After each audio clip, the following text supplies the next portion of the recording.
In the 3rd year of the reign of Jehoiakim king of Judah, Nebuchadnezzar king of Babylon came to Jerusalem and besieged it. And the Lord delivered Jehoiakim king of Judah into his hand, along with some of the articles from the temple of God. These he carried off to the temple of his God in Babylonia and put in the treasure house of his God. Then the king ordered Ashpenaz, chief of his court officials, to bring into the king's service some of the Israelites from the royal family and the nobility, young men without any physical defect, handsome, showing aptitude for every kind of learning, well-informed, quick to understand, and qualified to serve in the king's palace. He was to teach them the language and literature of the Babylonians. The king assigned them a daily amount of food and wine from the king's table. They were to be trained for 3 years, and after that they were to enter the king's service. Among those who were chosen were some from Judah: Daniel, Hananiah, Mishael, and Azariah.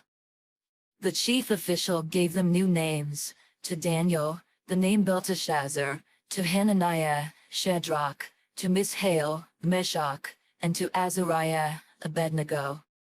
But Daniel resolved not to defile himself with the royal food and wine, and he asked the chief official for permission not to defile himself this way. Now God had caused the official to show favor and compassion to Daniel, but the official told Daniel, "I am afraid of my lord the king, who has assigned your food and drink.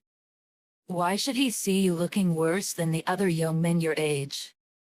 The king would then have my head because of you."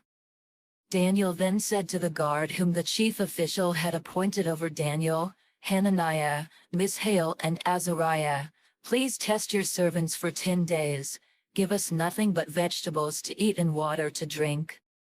Then compare our appearance with that of the young men who eat the royal food, and treat your servants in accordance with what you see."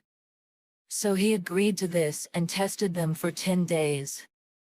At the end of the 10 days they looked healthier and better nourished than any of the young men who ate the royal food. So the guard took away their choice food and the wine they were to drink and gave them vegetables instead. To these 4 young men God gave knowledge and understanding of all kinds of literature and learning. And Daniel could understand visions and dreams of all kinds.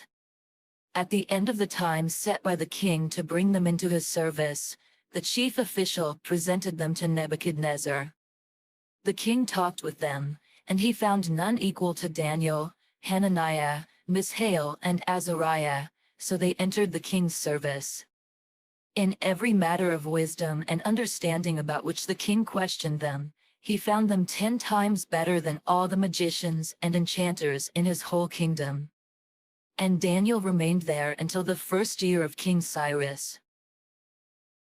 "Come, follow me, and I will send you out to fish for people." I hope and I pray that the Spirit of God, the Almighty, is with you, and that His Son and His Holy Spirit bless you and your family throughout eternity.